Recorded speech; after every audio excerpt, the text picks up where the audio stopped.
Pitmasters. Today I'm going to show you guys how to use a barbecue charcoal spit rotisserie, and today we're going to be using a whole chicken as our example.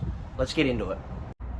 Alright, so the first thing we're going to want to do is fill the base of our spit roast pit here with either lump charcoal or just basic briquettes. Today I'm using the Heat Beads original barbecue briquettes, and because lump charcoal is probably...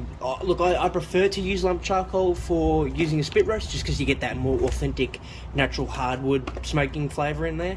But today I'm just going to use briquettes because that still works perfectly. They have a very long burn time, longer than lump charcoal usually does. And I can also add in some light smoking woods in there just to add some extra flavour. So we're going to pour all this in.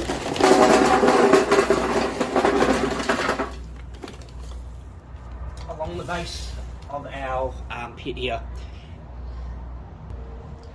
We're going to spread this out nice and evenly along here. Get a nice flat even base of coal spread out all the way across this rotisserie for an even heat distribution. Now the next thing I'm doing is I'm grabbing my chimney lighter and I'm filling it full to the top with briquettes. I'll put some natural fire lighters underneath, and basically what that's going to do is going to allow us to get some really hot charcoal really fast that we're going to pour directly evenly across all the unlit charcoal we have in the pit already.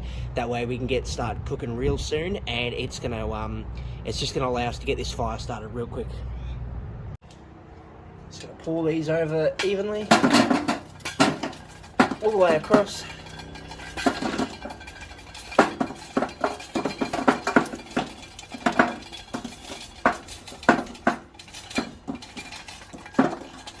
Like that.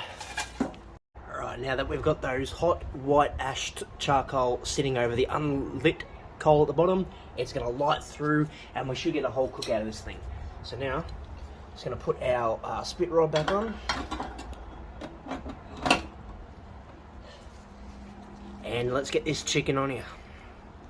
Okay, so basically the whole intention of a spit rotisserie is that the meat spins, obviously, and that way as it rotates it gets an even cook. As it turns, it becomes direct over the charcoal, and also it allows the juices to run over itself as it bases in it.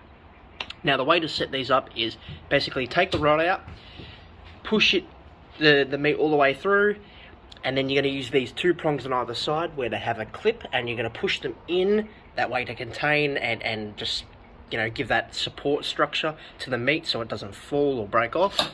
Lock it in, and then lock these little sides in, that way they stop them from moving on the bar. Position it perfectly, flick it on, and let it go. Just to give you guys an idea, we're about 2 hours into this cook, as you can tell by the skin starting to come up with the chicken. Now, you can see that our coals are still lit, they're still ashed over. We should, if you lay the charcoal out the way that I explained earlier, we should be able to get an entire cook throughout the day without having to add any more coals. Now, I know I've already explained to you guys about how the point of the charcoal spit works, and that the rotisserie turns and the meat will base in its own juices.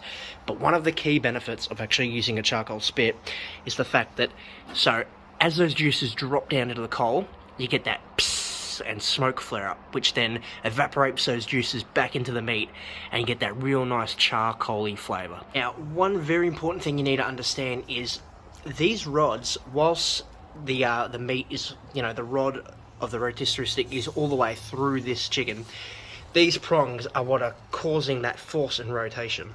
Now, if at least a couple of these prongs aren't all the way into your meat, or you see them starting to slide out, make sure you get some heat resistant gloves on and you push them back in, because that is what's turning the meat. Now, another thing, very important, your counterweight.